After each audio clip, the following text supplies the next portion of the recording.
Hello. Hello. Hello. It's very nice to do this. Thank you so much for doing this with me. First of all, thank you for the push you gave me into this world of content creating for Drag Race. I mean, I don't have to tell you this because you probably know that, but you started most of those trends when it comes to Drag Race content, I think, because I can't think of another channel that existed for so long, and I see your ideas everywhere now, like the track record thing, the what if things. I personally stole from you too and made a what if videos.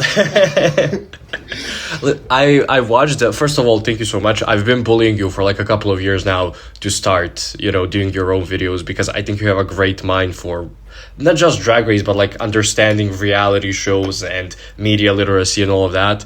But also at the same time, yeah, thank you for saying all those things. And when you said that you're one of like that I was one of the older channels or something like that, I was like, I'm not that old. No, you're not that old, but your channel existed for a few years.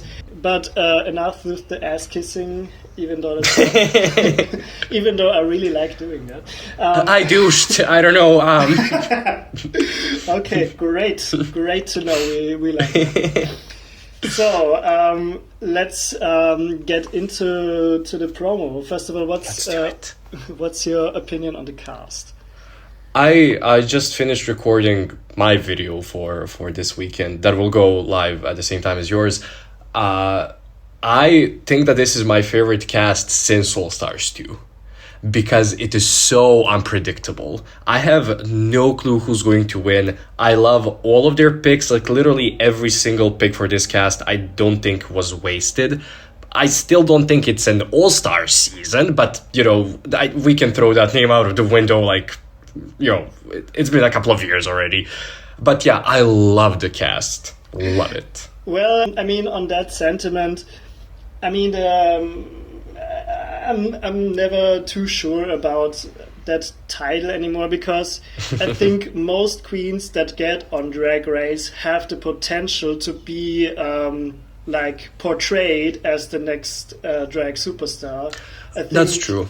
I think the show makes decisions which queens they really want to highlight as their stars of the season. Mm-hmm. I mean, and because of that, I think like some queens get lucky and therefore are considered stronger competitors or more all-stars worthy. But as we saw, queens who were really underperforming on some seasons then do really well the second time around when the show decides to highlight them this time. Absolutely. Think of Raja. Like we wouldn't have her recognized as the really talented and charismatic queen that she is if she didn't get another chance. And yeah, but yeah, I think this cast is great. If I can cut in here, what I also love about this cast is that they did not choose like more than two queens from a specific season. We don't have the problem of All Stars 2 when half of the cast was from season 5. Here we have, I think, only 2 instances of more than one queen being from a season, with James and Alexis being from season 9, and then Candy and Lala being from season 13. And everything else, like, it's like more or less a queen from each season. And I think that's fantastic because it's like nobody has an advantage in a way. Yes, sure. I mean, but they still manage to pick a cast with queens that have relationships with each other, like outside of the show. Yeah, like Kasha and Darian, for example, or like you can group a lot of queens together even though they're not from the same season. Fantastic casting. I'm also very surprised that they put a non-US queen there. Like same, but Jimbo, like it's Jimbo, you know. Well, I mean, I that's just a guess, but I think that sometimes RuPaul's make personal suggestions of which queen she wants to have on her next season. And I don't know if you know that, but RuPaul has like a phobia of seeing people eat. And Oh. yes, she can't stand it. Like there are stories of queens who ate in front of her on Snatch Game because of the characters, and it like she had to leave for a second because it was so disgusting to her. And for Jimbo, she touched food that Jimbo threw at her. Like she must really like Jimbo if she touches food for her. That's crazy. Not to be rude, but that's a weird phobia. Yeah, I don't know. I mean, it's RuPaul. Yeah. It's RuPaul. If you're that famous, you have to be. You have to have like a weird thing about you. Exactly. Also, I think that if RuPaul calls you to be on Drag Race, you don't say no to that. Yeah, you don't say no to that. Yeah. And now that we have this cast, there is almost no queen left from the early season that I really need to have back now. I mean, there's Dida Ritz. Jade Sotomayor. Is this the season 1 Jade? Yeah, season 1 Jade, yeah. Oh, I didn't keep up with her, like... I don't follow a lot of queens. Me neither, to be honest. But those season 1 queens, I think. Oh, is it because she's hot out of drag? Oh no! Oh, not at all. No, I just think like she was one of the first queens that was eliminated for storyline reasons. And seeing her back, and oh my god, I would love to have her and Rebecca Glasscock on the same All-Star season. But wishful thinking, of course. Oh. But yeah, out of the early season girlies. Yeah, not many picks left. Well, I propose this. Let's have Rebecca Glasscock back as a pit stop member. How about that? Oh, out of drag, totally. Because that's what she does now, right? She's like Mr. America or something in. Something like that. Something like that. Yeah. But I mean, she can do drag when she wants to. We saw that at the season 10 finale. Yeah. It wasn't the most successful of showings, but she did do it. Well, she had like that reveal. Yeah. That's at this point, that's enough. Honestly, that's enough. That's enough. Yeah. Yeah. Okay. So what I noticed about this cast is that pretty much every queen, like really every queen, kind of represents like is an archetype of queen that is not always treated that well. Mm-hmm. Did you notice that too? I noticed it because the video that I did was a pre-season ranking based on how the queens did originally, and pretty much the commentary that I did for every queen was along the lines of, this person was not treated well on their season, or they got a bad rub on their season, or the fans really were mean towards this queen. So it was like, oh yeah, that's like a recurring thing that's happening with the cast. Yes. But I noticed that first when somebody said in an interview that there are a lot of Latinos in this cast. Like I did not know that, but I think they said Monica and Kahana are also Latina.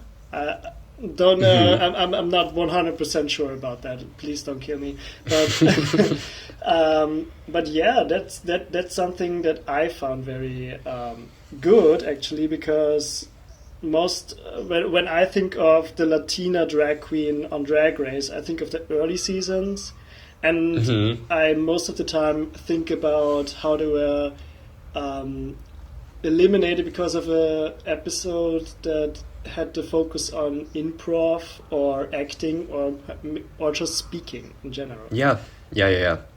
It's actually interesting that like 6 out of the, if I'm correct, I think that the half of the cast are Latina queens. Like obviously Jessica Wilde, love of my life, Jessica Wilde.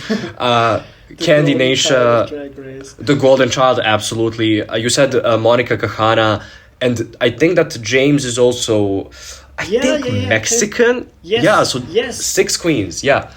And obviously, it's not the same as like the way that Jessica was treated on her season, and then how queens in these more recent seasons were treated just because they were Latinas. Yeah. But yeah, they were. I think it's a nice.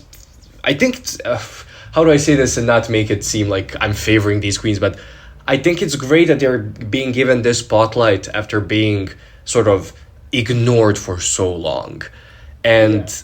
I kind of doubt that they're going to have any sort of nonsense judging when it comes to, language or accent related barriers, because they know that they will get shit for that nowadays, and which they should, of course.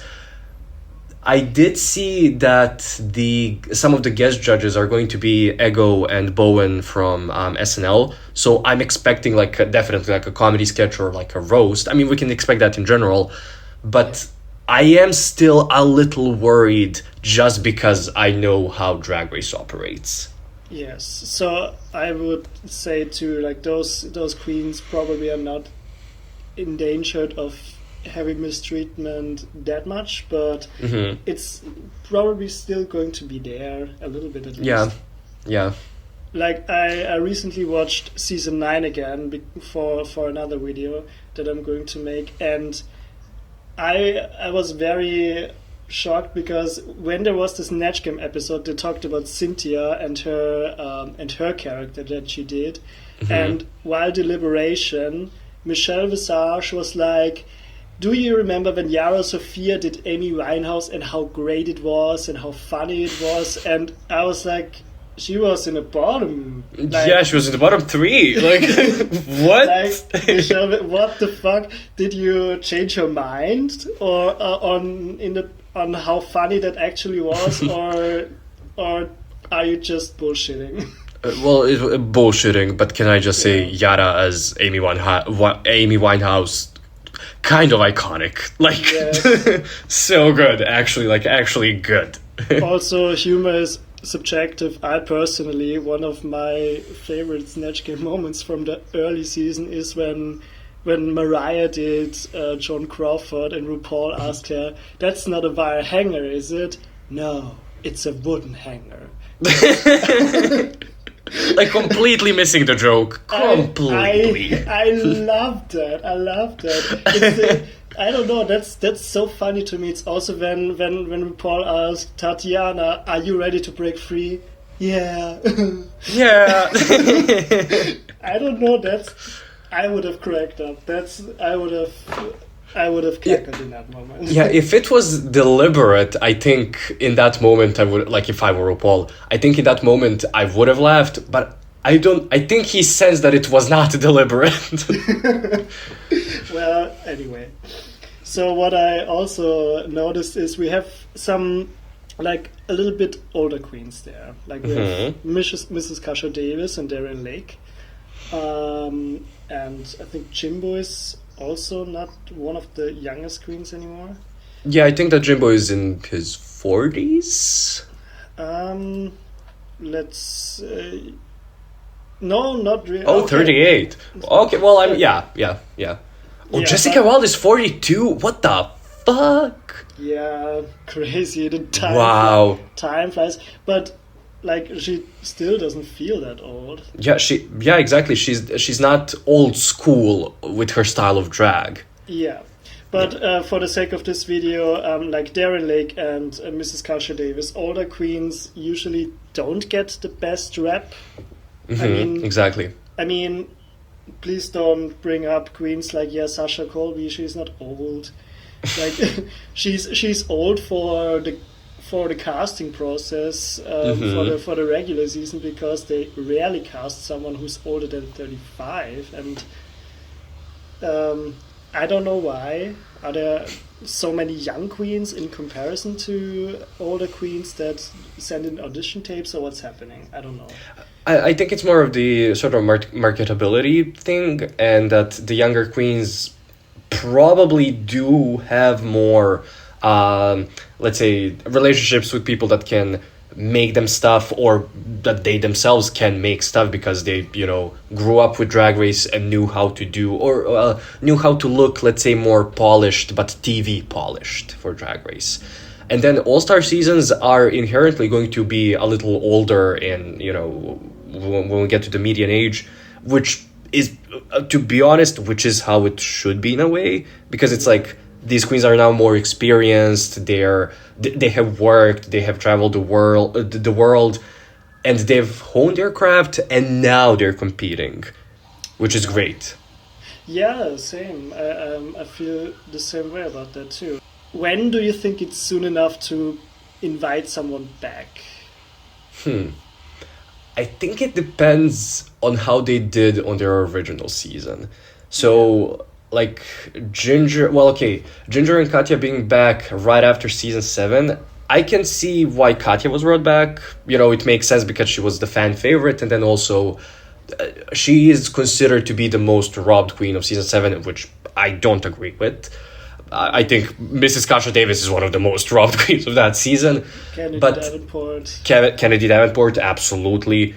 And then on the other hand, you have Ginger, who almost just won, and so her coming back right after season 7 is like, well, we know you're not gonna win, so maybe like wait a couple of years for those like hard hitters, but then if there is a queen that's like more of a wild card, like Aja was in season 3, it's fine to have her back like right after that. But a couple of seasons, 2 or 3, I think would be the ideal time period.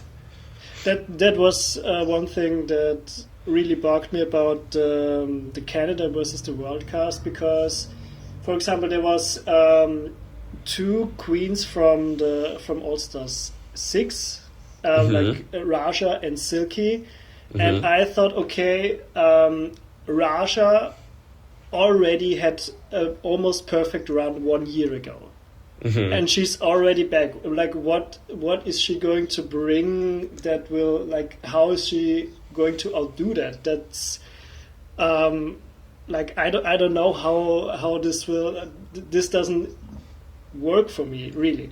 Whereas Silky was eliminated very early, so to have her back soon after that run, like with 3 challenges and then that redemption thing, that worked a lot better for me.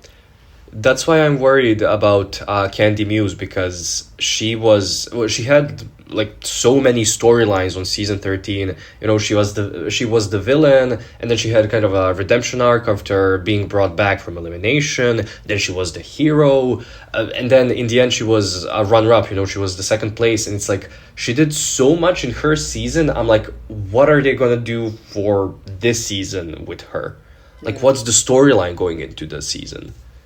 Yeah, no clue. No clue. Like, I think it's commentary. Honestly, like she gives good confessionals. Oh yeah. But honestly, I would have liked to save Candy for like 1 or 2 seasons still to get her back. Like with Lala Ree, I'm more willing to say, yeah, sure, why not have it back? Yeah. Let's see what you got now. Same for Heidi. Like, I think they have in common that they were lacking resources. Yeah, during their seasons. Yeah. Yeah, but they definitely have them now. So now they can have that amazing run. Yeah.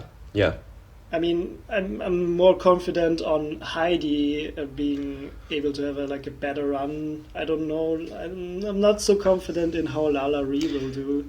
Yeah, same. Yeah, I think that Lala being one of the queens from the winner circle, the bar for her was set so high that she never really reached it.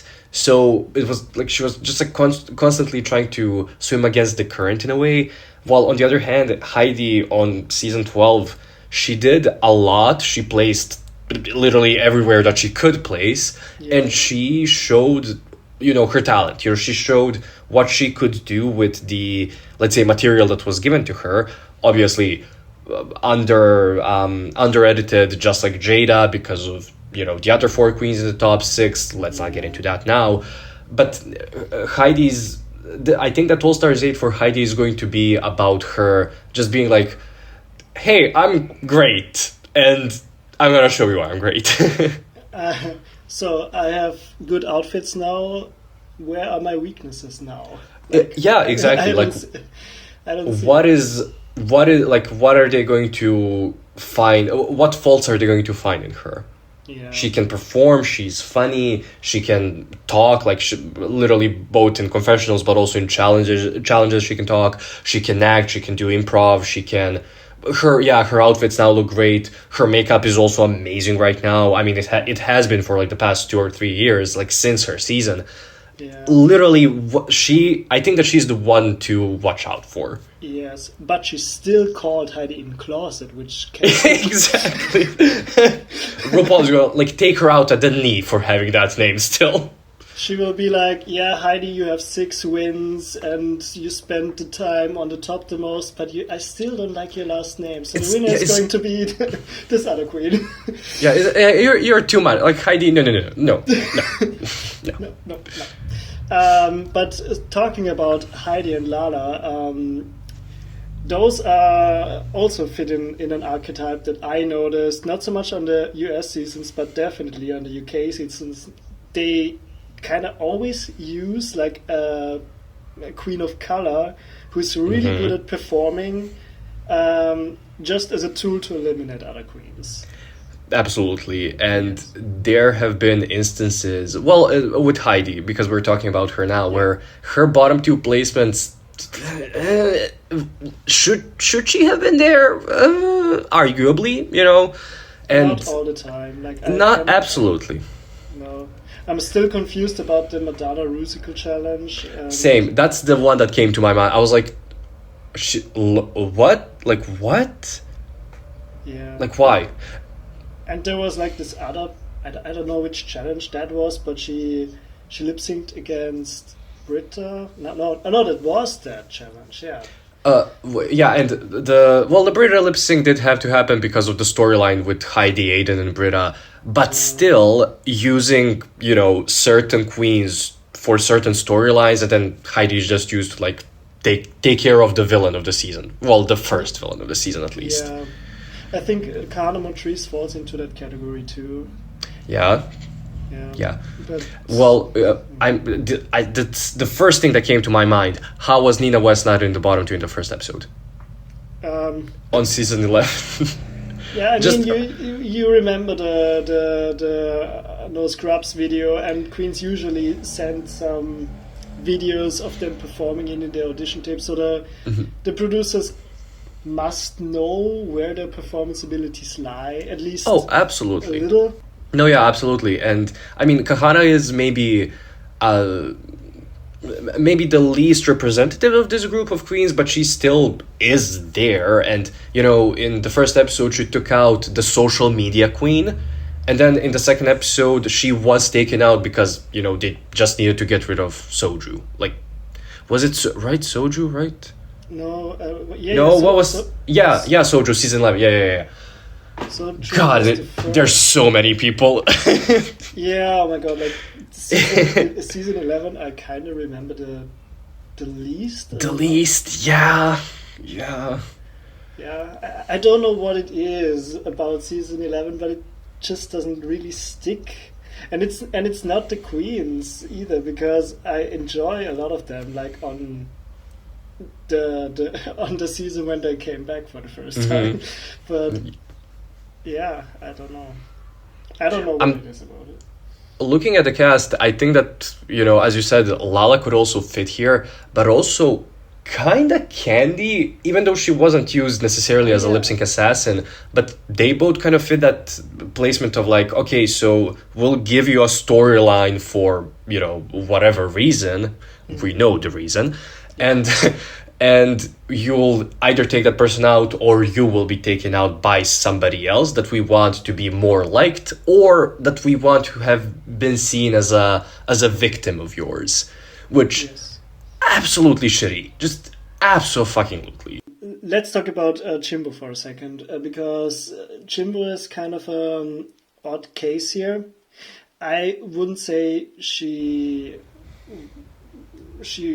really fits into that category, but queens that are not from the US on a US franchise. Yeah. I think that Jimbo, when I saw the cast for the first time, I was like, okay, so no chances at winning because of the fact that she is, a non-US, but like we're talking about the main US land and all of that. Like she's not from there, so there's going to be immediate disadvantage for her, just like culturally, blah, blah, blah, blah, blah. We all know that. But because I guess RuPaul loves Jimbo so much, I don't think she will going to have. I have trouble with pronouns with Jimbo because I always say he, like in drag it should be she. Yeah, I don't think that she's going to have a problem. But as you said, the Puerto Rican queens, yeah, I think there's going to be some nonsense there when it comes to their judging. Yeah. Like for Jimbo, it's not like with the Vivienne, because for the all winner season, no way that they will have the only non-American queen as the winner of all winners. Oh, yeah, no way, no way that was ever going to happen. But they love to have first time ever headlines, so maybe Jimbo could win? Question mark. Yeah, that's what I was thinking. She is the first non-US queen that on her first season was not judged by RuPaul. So she could be like the first something. Like they'll come up with something, of course, they always do. But I think that her not being from the US does not hinder her in any way this time around. Yes, it also helps that she doesn't have an accent, so... True. So there won't be any do that funny accent thing for something, please. And she was like, "What accent? Like I sound the same as you guys do. Like what accent?" Yeah, to do the French Canadian accent, like no. Oh, they could. Yeah, well, yeah. They don't understand that it's like that it's like different. Yeah. So what did we have next? The antagonists. Oh yeah, the antagonists, like queens that are in opposition to darling dear little fan favorite queens, like who couldn't possibly defend themselves, so they need the internet to defend them. Like I don't know, that's always so strange. Like in my video, I say that like Darren Lake, as much as I do really enjoy watching her and everything, as a in a competition, she was not the biggest threat except to Ben de la Creme. Like she was made to be the antagonist to Dela's hero, just for some reason. I mean, I think there was some like animosity there between the two, and the Drag Race obviously used that, but that's not a reason for fans to try to like defend Dela and attack Darian, because just why? Like why? What's the end goal there? Because they probably think Ben de la Creme would like that. No, what the fuck? It's so literally what the fuck. Yeah, Alexis and Darian are clearly antagonistic. No, not antagonistic, but queens that were antagonists to some queens that were perceived as a protagonist, I think. Yeah. And it is sort of the nature of just like storytelling that there will be somebody who is seen as an antagonist, but that does not mean that you have to make that person let's say unlikable, but also that you edit them in a way that makes people outraged. Like Alexis being delusional at times during season 9, it is a characteristic of an antagonist, but it's not damaging. It's just sometimes like funny to watch, knowing the narrative. But then Alexis being positioned as like a villain, now that's where the problem lies.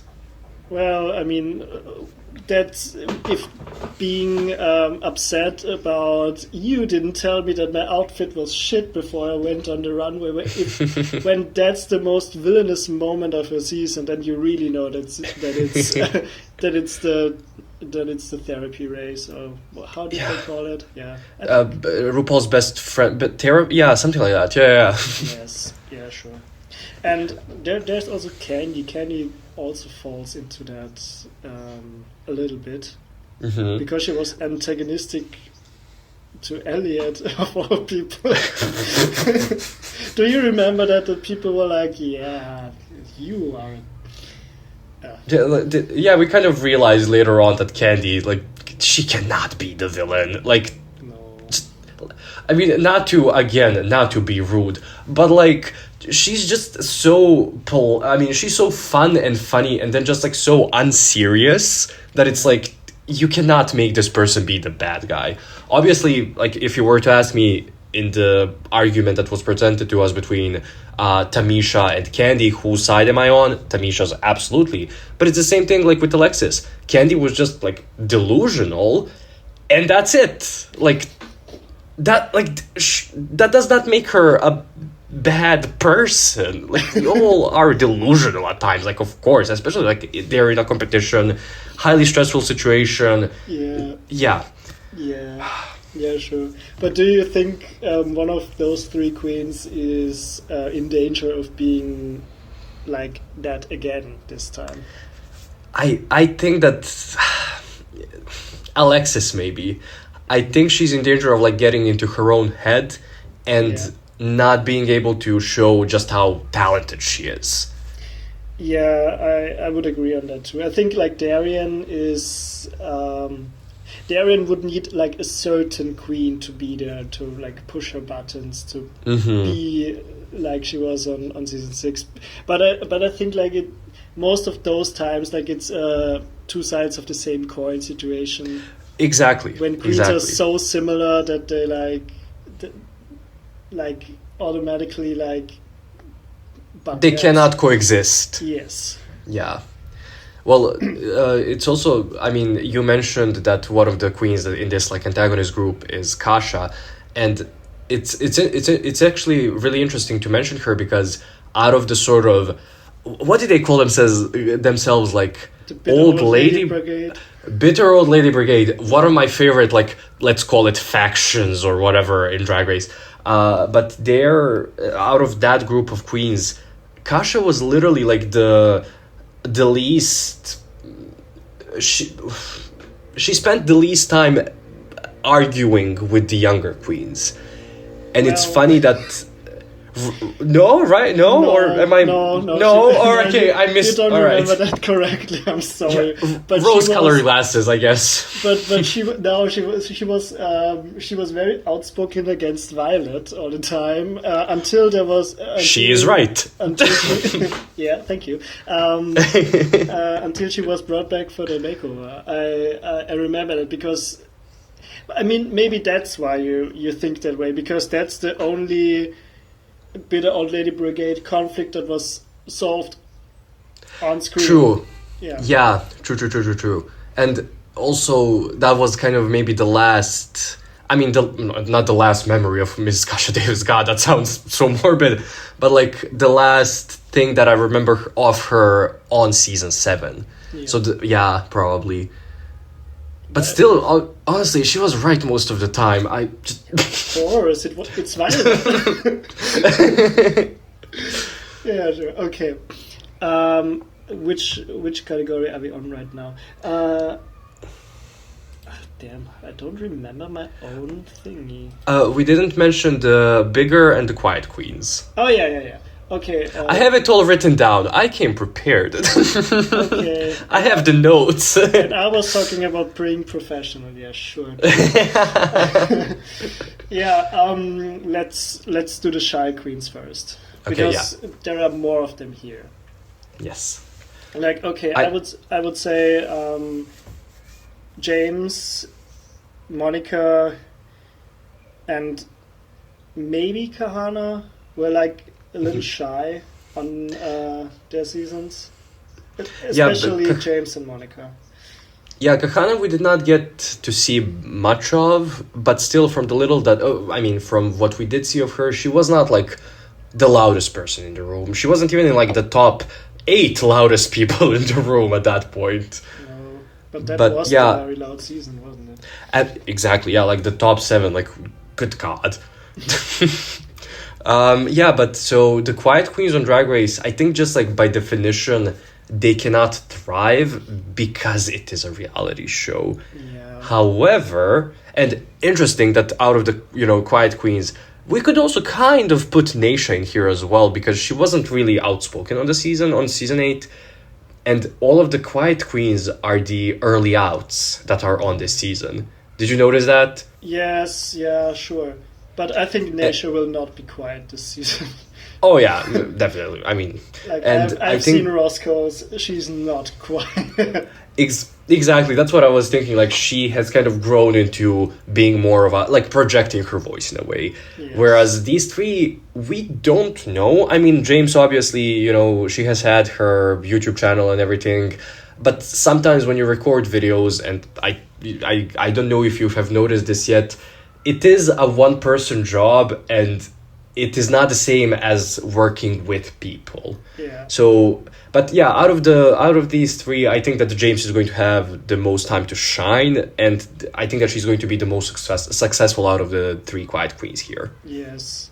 Like, I mean, I don't see either Kahana, Monica, or Naisha going very far. Mm-hmm. I'm very sorry. I mean, a lot of people are very excited about Kahana, but I'm not so confident that she will. I think she will do probably do very well in the talent show if they do that again for the first episode. But I don't know. Like, I can see her doing a great job early on, like one of those queens who gets a really good showing in the first couple of episodes, but then still goes home soon. I don't know. That's kind of my prediction on her. And for Monica and Naisha, I don't know. I mean, I don't think they will go home first. At least speaking for Monica, I don't. And sorry to be like that, but I don't think they will kick off the trans queen first. That's not going to happen. Yeah. The Monica is, I think, the wild card of this season, because on season 5 there were too many queens that are just like Alaska, Detox, Jinx, Roxy. Yes. It was everybody there, and then Monica could not have the time to shine, and she did not really show much on season 5. So this season is kind of in a way her first real showing, to the audience. So I can't really comment on how she could do, because you don't know shit, let's be honest. nothing to go off. Kahana, I mean, I like Kahana in the sense that she's Coco's daughter. Yeah. Coco, I think, is one of the most underrated queens ever, and I want to see her do well. But again, kind of like with Monica, we did not see her do much on season 11, so it's questionable. I don't no clue. But yeah, if there is a talent / variety show in the first episode, she's gonna fucking just tear the house down. She's a fantastic performer. Yeah, she's a fantastic performer. We already know that. That's one of the things that we know she can do. Yeah. And she has very good costumes now, which is great. But I mean, still, Drag Race is 80% comedy and humor based, and then when you're good at that, then you can show performance and looks too. But I don't I don't know if I don't see Kahana being funny. It's interesting that for pretty much all of these queens were I don't know, because really we don't have much to go off of, that's what makes the season interesting, right? Exactly. Yeah, we do not know what to expect. And we'll probably talk about this later, but who's the first eliminated, who's gonna win? Like, no clue, absolutely no clue. I have a suspicion on who's going to go home first, but let's save that for later. Yeah, let's do it. Yeah. Let's save that for later, and let's talk about the one category that, of all those categories that I presented to you, is the most murky, because these types, because sometimes they get some disadvantages. Yes, like the big queens. Yeah, they get disadvantages in the sense of they don't get, like, for example, for the design challenges, sometimes not enough fabric, like not a big enough boat, or if you know that story about season 4, and also those are the queens who injure themselves. Any more physical challenge, like dancing or whatever, it takes a toll on their bodies, and obviously it is, somebody will probably say, well, if they wanted to, no, if they're in a competition, it should be as fair as possible for everybody. Yes. Obviously, it's never going to be 100% fair. It's never going to be. They're never going to be on the same, playing field. But in that scenario, then let's push. I mean, listen, the three bigger queens that we have in this season, Darian, Candy, and Alexis, which I think with Alexis, it's now even it's questionable. Like, is she there? No, could we place her there? It's like no, not really. I mean, not really anymore. Yeah. No, she wasn't. She also wasn't a big girl in season 9. I think they just said, you have very broad shoulders, but that. Which, because men. Yes. Like what? What? I wish I had those shoulders, but don't get me started. Same. I would love that. I have to eat a shit ton to gain a little bit of muscle weight, but it's just not in the cards for me. Yeah, but Darian and Candy. But like, this is also very interesting because sometimes like those queens are getting mistreated by the judges, and sometimes they get pushed a lot. But what's always happening is that the fans just don't respond very kindly to bigger queens in general. Whenever I mentioned, like, in my videos that that there is some sort of a mistreatment towards a queen that in a season is bigger, like, I remember when I made what is the worst Drag Race challenge, the cheerleading challenge, because it is unfair for like half of the cast, and it prioritizes the queens that are like twinks, like anyways. But they could have ruined their whole season with that challenge. Imagine if there were like 3 people hurt in the way that Eureka was hurt, and suddenly 3 people had to leave. What's left then? Like, then you have to throw in like 5 double chantés to kind of level it out, to have all of the episodes. Well, for that challenge, so Eureka obviously got injured. Wink, wink. We're not suggesting that anything about that is going to be relevant in the near future on your channel. Not saying anything. So Eureka, Charlie got injured. Cynthia got injured. Yeah. And those are like, I mean, out of those 3, like, Cynthia and Charlie are not bigger queens, but that challenge like posed a problem for queens that are not inherently that could inherently have a problem with that. That's why with the bigger queens, you always do have to think about, how is this going to affect them specifically.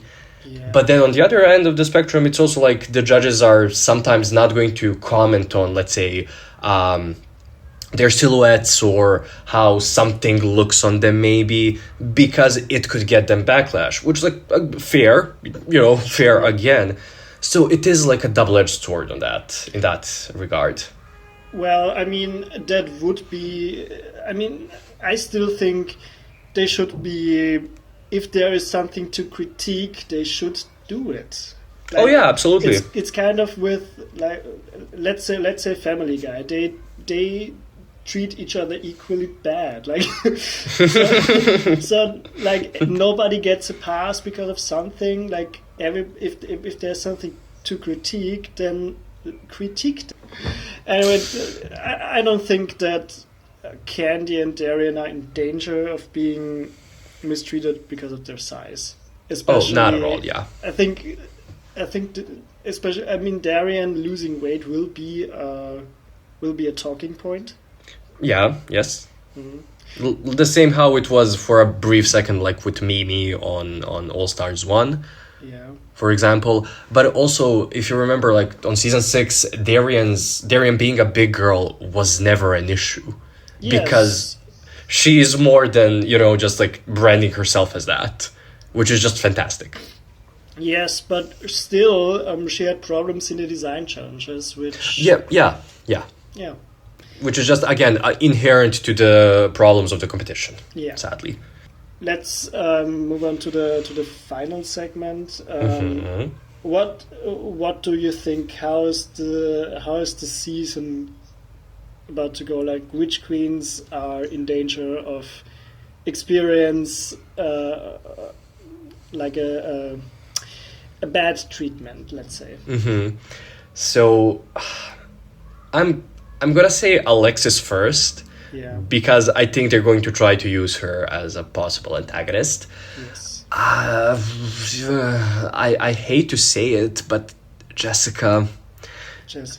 Yeah, I don't think that they're mature enough still to kind of understand that that is just her accent. That is just how somebody talks, and just shut the fuck up about it. Like, if she makes it that far, she will be in the bottom for Snatch Game. I can already see. Wait, or if she does RuPaul. I mean, something like RuPaul. Something, I think, Jessica is smart, she's a smart queen, but I don't think that the production will want to push her, maybe. Even though she is, my favorite. If you were to ask me who do I want to win, it's going to be Jessica. But, who I want else? Darian to win. Honestly, I want Darian Lake to win. Yeah, I get it. Yeah. Yeah. Totally. Who else could be mistreated? I honestly, I'm not sure. I think, again, it's too unpredictable. Well, I'm going to predict that Naisha won't get treated the best simply because she does a review show. And oh, yeah, right, yeah. Like, I don't see anything good in the future of any queen who does Drag Race content on Drag Race that critiques the show. Yeah. Like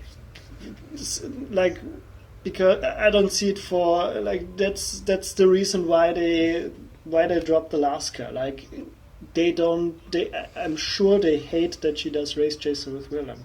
And Alaska, like the brand ambassador for Drag Race. Yes. Literally the poster child for Drag Race. Yes, and I bet you that first video was very tinfoily, I know, but I'm still sure that Alaska would have been on this season if she didn't do that podcast. No, I genuinely think that you were onto something, and we know how Willem is with WoW, and I'm not surprised that Drag Race would do, all the producers and the production behind it would be so petty that they would just be like, no. Yeah.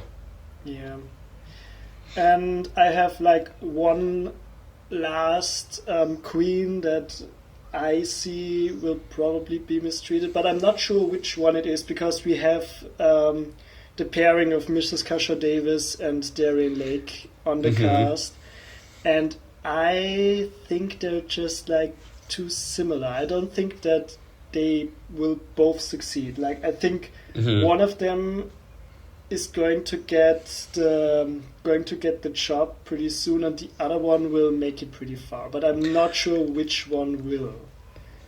it's probably going to be like a bottom two situation for the both of them, and then the other one is kind of like gets stronger in the competition because their ally was, you know, taken out or something like that.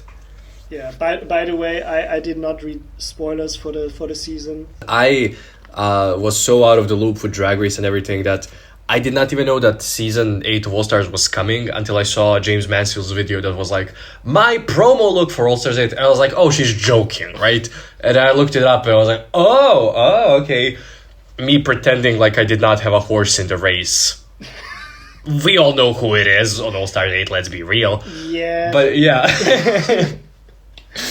Yeah.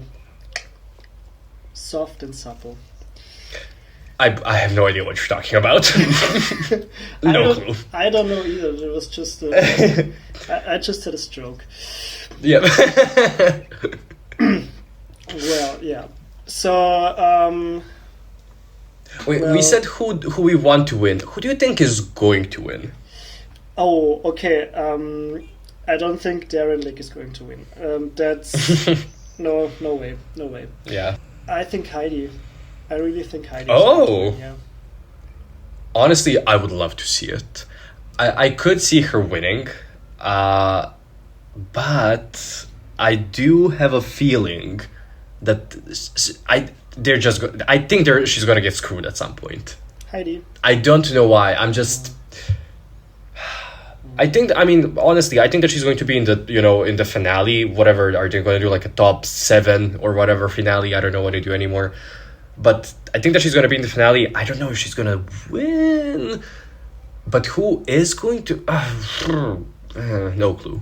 Like genuinely, I cannot give you an answer. Okay. Like, I mean, it definitely helps if you're liked by the show, like by the judges. Mm-hmm. Like, I can see it for Heidi, I can see it for Jimbo, honestly. Jimbo, yeah. If just... Like, if she behaves good this time and doesn't piss off the other queens, so she gets voted off. That's literally going to be the only way that she's gonna be taken out. If she... Well, there are two ways. Like, if she just pisses off everybody, or if she is such a threat that somebody like Heidi, who did say that she's going to take out the biggest competition, if she takes her out. But that was the reason why she was voted off on the UK. Original... Yeah, because she was a rat to the other queen. Like, no, really, like she insulted Mohat's mother in the workroom and stuff, and that's that. Of course, that wasn't shown, so she can be the robbed queen that everybody talks about. But yeah, and Pangina can be the villain, and then Blue can be the villain, and then Blue can also. What was that? Oh, talking about Asian queens, the most mistreated. Like, don't get me started. Do not get me started. They are not on this cast at all. So like on the cast of Mistreated Archetypes, there is no place for one Asian queen. Which just tells you just how mistreated they are, you know. And Native American queens, but I'm thinking about it. I mean, with Latino queens, it is kind of like questionable because they might have some. Like Native American ancestry, but yeah, you're right. Yeah, sure. Yeah, I don't know.